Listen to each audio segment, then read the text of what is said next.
there. You need to love this job, or you're not going to last for a year. Lieutenant Espino should know he's been on the job at DOC for 27 years.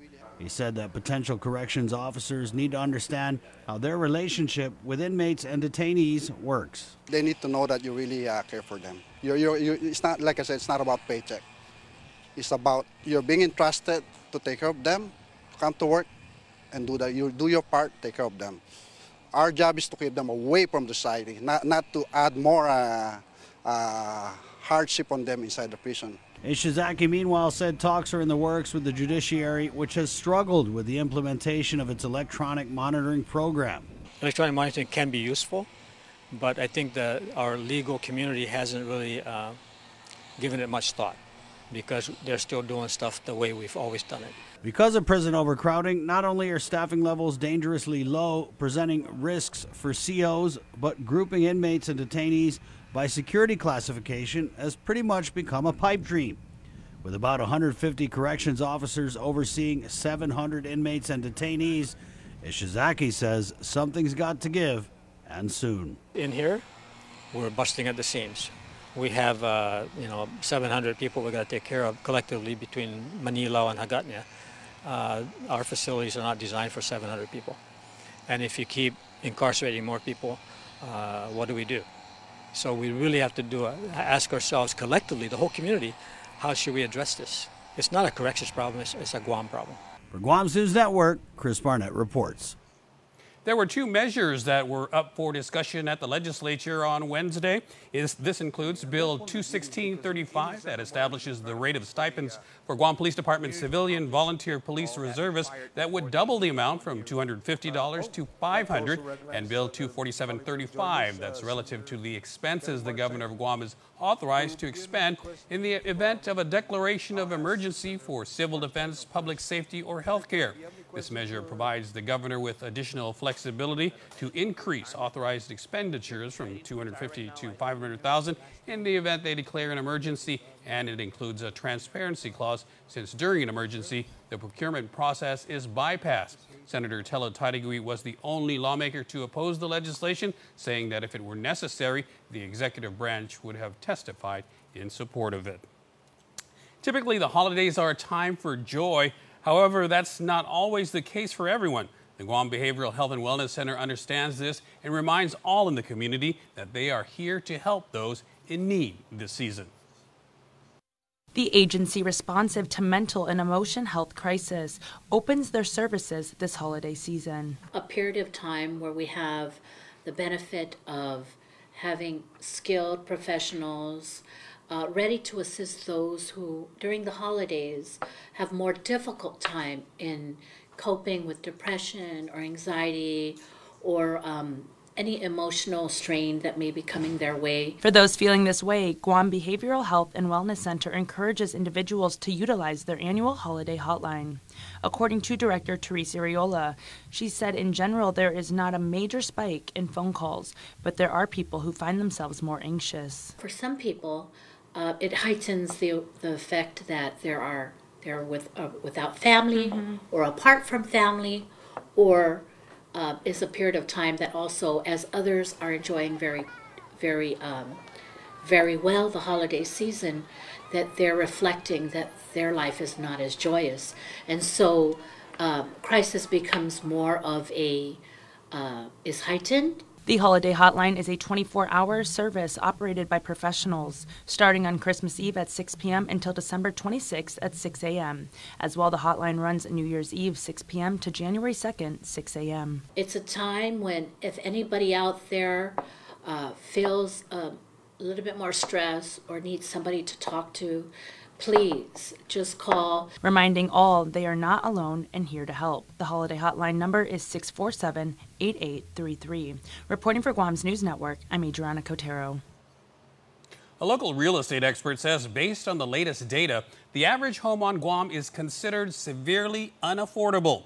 Statistics show prices have jumped by more than 20% in the last 3 years alone. The severely unaffordable tag is based on a standard industry formula that compares the median home price to the median household income. Cornerstone Valuation President Siska Hautapea says the median home price is now about $294,000, while the median household income is $55,000. It's no wonder many are finding the dream of buying their own home unattainable. Everyone in Guam already knows it, but it's just that I put numbers into, what people are already feeling. What's behind the high cost of housing? I attributed it mostly to the lack of H2 worker and the lack of supply that drives the median price up. On the single-family dwelling, the increase is even sharper at more than 22%, from 240,000 in 2017 to 294,000 as of year-to-date 2019. That's a substantial increase within only a 2 years period. Hautapea says the government can help by bringing down the costs and streamlining the process for foreign labor applications and processing. I think we can, somehow give subsidy maybe for the smaller construction company for this application fee. The other thing that we could do is also on permitting. The permit is not expensive in Guam, but it is tedious, the process. She says the governor has already formed a task force to look into the problems, and she believes the free enterprise system will eventually balance things out. Forces of the market will also, straighten things out for us. But there are a couple of things that we could do to help speed up this, housing affordability issue solution. Stay tuned. Next on Weekend Edition, we have trend spotting, and still to come, the Guam Crime Stoppers report. Get up-to-the-minute news, plus access to alerts, streaming radio, promotions, and more on your mobile device by downloading the KUAM News mobile app, available at the App Store now.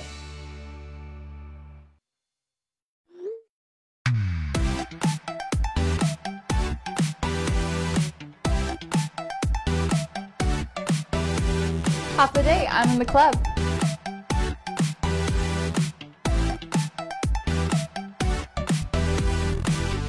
Half a day, welcome to Two Lovers Point. Half a day, I'm in the club.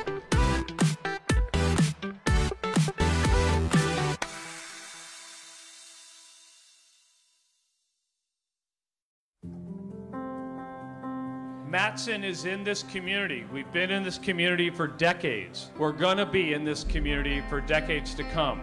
Things will get busy, things will get quiet, but we're gonna be here. We're your hometown carrier. And that matters to us. Reliability is the core of our business. We take pride in ensuring that we arrive in Guam on time as scheduled. It's our local employees who understand the market, who understand the business, and provide that hard work for you each and every day. When we hold ourselves to high standards, our customers also hold us to high standards. We establish good business relationships that turn into friendships. That's why it's so important to be here and be trusted by your customers. We want you to trust Matson like your friend, like your family. A federal ban and the Feast of Santa Maria in Camelin. Here's what's coming up next on Trend Spotting.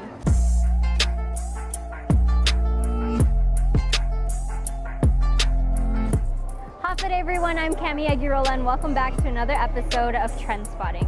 Here are the topics that had you talking this week, starting with the PAC conducting a survey on cockfighting.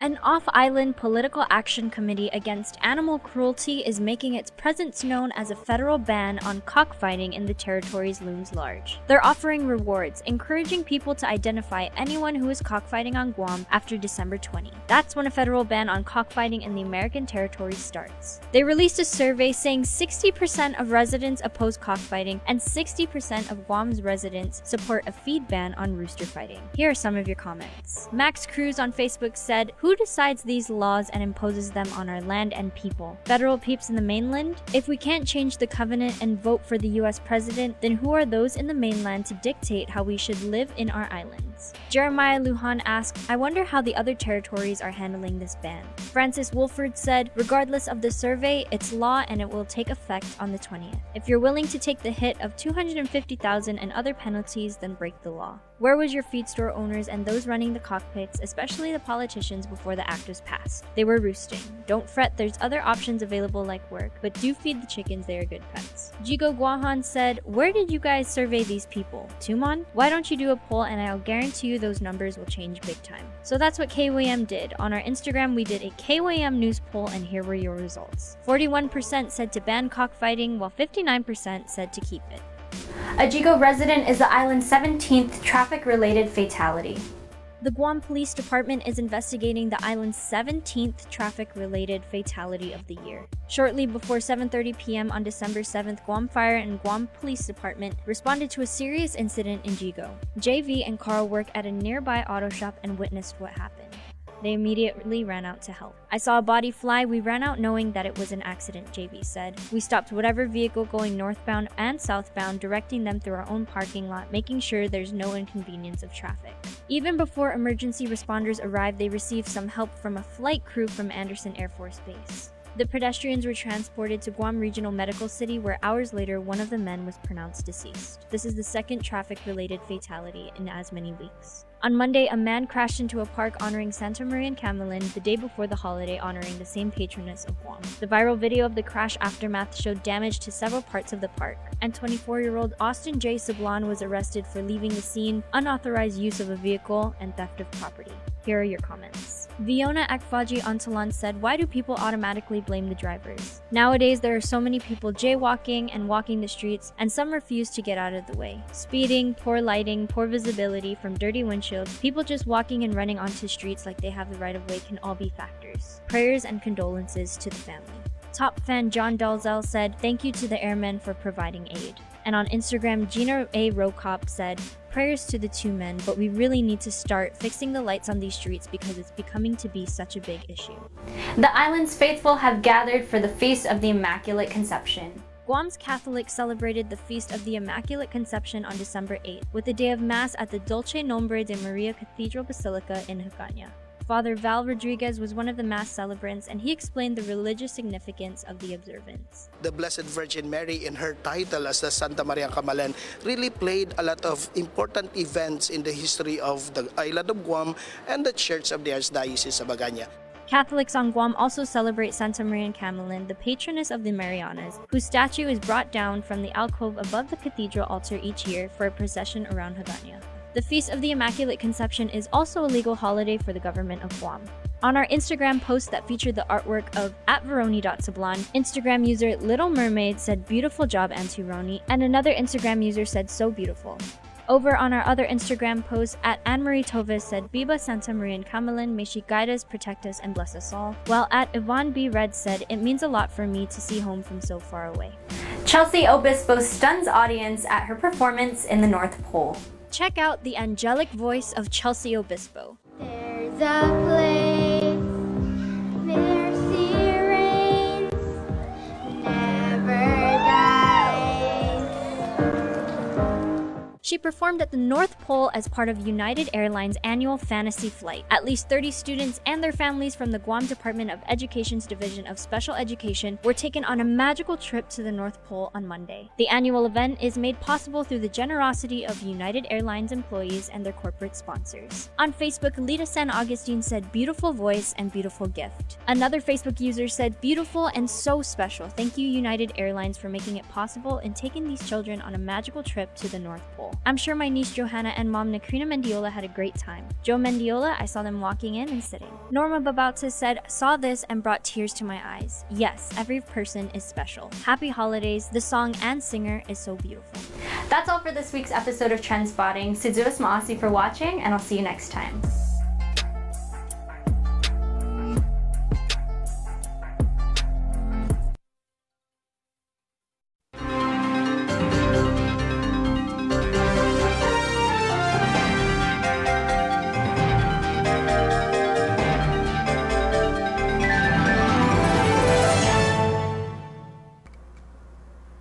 If you get nervous about having dental treatment, you're not alone.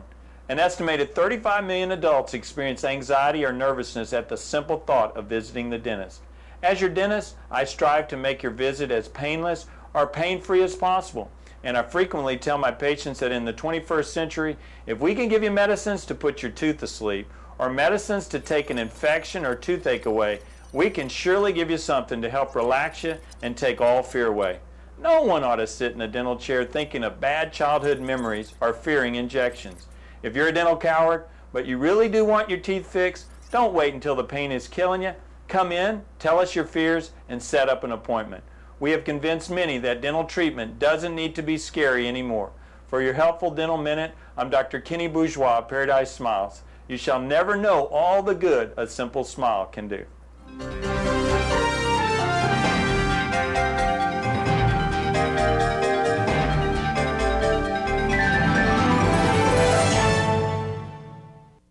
Guam's auto appearance specialist, Elegant Reflections, has been providing the automotive industry with professional detailing and car care products at its highest quality, from complete detailing, full interior detailing, exterior detailing, headlamp restoration, hand washing, seat and carpet shampoo, engine degreasing, undercarriage cleaning, paint sealant, fabric protection, paint oxidation removal, and so much more. Visit us at our new location. Call 646-5555 for an appointment. Elegant Reflections, Guam's auto appearance specialist, over 20 years of experience.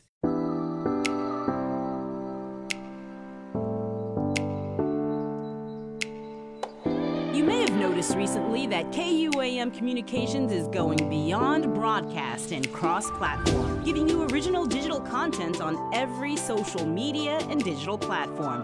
From original news mini-docs to supplementary features, sponsored content, and original shows and live streaming. We're changing the media game and providing something for everyone. We recognize how you consume media is no longer one size fits all, and we're creating custom content for your needs. It's round the clock, shareable, and of course, interactive, because your voice is an important part of the community conversation. So how do you KUAM? The possibilities are limitless.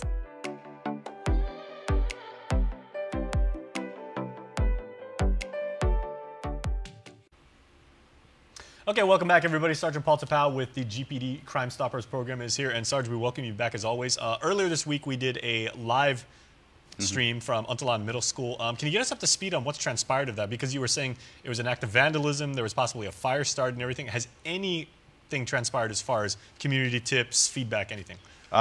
We are still working with, you know, our fire investigators from the Guam Fire Department, but you know, other than the preliminary report and, of course, receiving the inventory of damages and any items that may have been stolen at the time of the crime. So I like to say we're still taking the preliminary stage of the investigation from our patrol officers, and it's going to be forwarded to our CID investigators. This is why it's important that we're going to highlight this, is the fact that within a matter of 2 weeks from now, I think the schools will be in holiday, and, you know, we did bring that up in the crime time, that these are the times where the schools are more vulnerable to school break-ins, is when school is, you know, off for the holiday. Now, schools like Untalan present a unique challenge because you've got Untalan Middle School, you've got Weddingale Elementary School up here in Dedido, and these are schools that are positioned immediately along the streets in densely populated areas, you know, right on the main thoroughfare. So as far as, you know, the community actually being able to keep an eye out and, you know, report anything that they might see, you know, like what can they do and what opportunities do they have? You know, when we did that crime time, you know, we talked about an initiative that was brought up by the Guam Department of Education School Board Chairperson, Mr. Mark Mendiola, about spinning up a school watch program or adopt a school program within the various neighborhood watch groups. And, you know, I frequent Untalan a lot, so I get to see the vantage points of different areas in which people can actually see the school or have observations of the school. You have a really busy business with Wendy's right across, and you have the homes across, and of course behind, and the people that commute to and from there. So there's that great vantage point, and these, as you venture further behind Untalan, these are pillar families from within the village of Barrigada. So, you know, these are things in which the neighborhood watch programs can actually bring up or, spin up within their respective watch programs. And, moving forward with this is one of the things in which we at the Guam Police Department are going to be bringing out next year when we visit the villages and, talk about ways in which they can actually improve their programs or in which ways they can actually help their schools or their fellow schools within the respective district. Okay, so the Untalan case is this week's crime of the week, right? Because I want to get to that, then I want to come back and talk about Christmas safety. Yes, all right. Okay, so here's what you need to know. Here's the 411. The Guam Police Department and the Guam Crime Stoppers, to include the students from Untalan Middle School, is seeking the help from the community relative to a burglary complaint. Now, the preliminary police report suggests that on Wednesday, December 4th, officers from the Higatier Precinct Command entertained a burglary complaint at Louis P. Untalan Middle School in Barragata.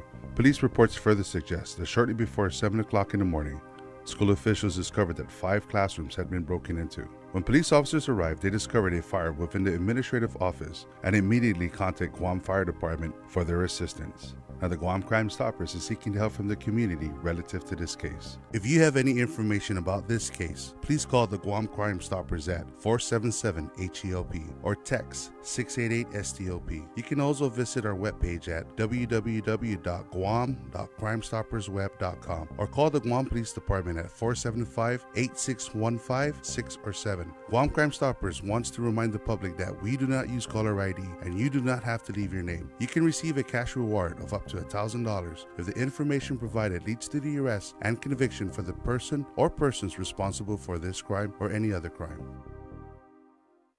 Okay, Sarge, we appreciate it as always. Now for Christmas safety. The holiday is going to be here before any of us know it.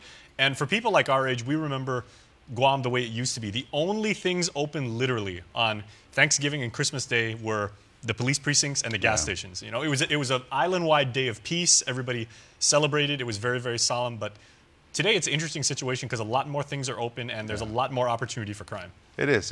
And, starting first with, you are talking about segue into the holiday safety and stuff. We did it last week when we talked about the, designated responsible sober driver. Here we'd like to really bring out the concept where parents now have to understand that your kids are going to be going into a holiday season for 2 weeks.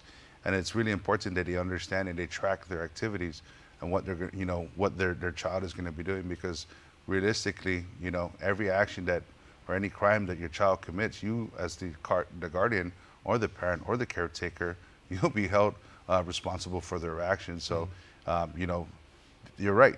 Kids are going to be looking for things to do. The mall is going to be all the malls. Within this island is going to be busy with some sort of activity. Jam-packed. It's gonna get crazy and hectic. So the kids are going to be looking for things to do, and hopefully parents can come up with ideas in which can steer these kids away from making bad decisions. It's that time of year where people are going to be tunnel vision about getting that right gift, getting those last minute gifts, and of course you're going to have kids who just pretty much have a lot of time in their hands and not knowing what to do for the day or what to do within the moment.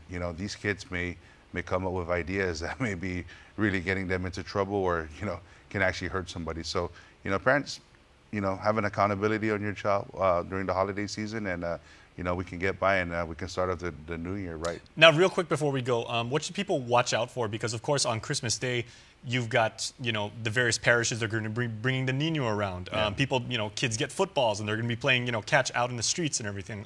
There's a lot more opportunities for bad things to happen there too. So how can people be safe? There is, and it really is just about decision making. That every parish within the village, they're going to make the announcement of the Nino, the presentation of the Nino, and of course, you're right, people are going to be running around, kids are going to be running around with their gifts. So really it's you doing your part, not consuming any adult alcohol beverages or any recreational cannabis and getting behind the wheel, because people, here in Guam, we start our celebration at lunchtime and it carries over till the evening time. And of course, the holiday season stretches all the way till January 6th of the Three Kings. So we have a lot going on. There's a lot of celebrations that's going to be happening. So it really is us as individuals, as parents, and as stewards of the community, just to exercise good decision-making skills. All right. So, Sarge, may I say, Pali, thank you very much.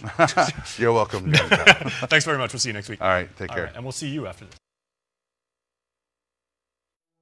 Sanctuary exists to improve the quality of life for Guam's youth experiencing family conflict in an effort to preserve family unity. Our services include 24-hour crisis intervention, temporary safe refuge, counseling and prevention programs. The reality is, Guam as we know it has changed. The family unit as we know it has changed. Now is the time for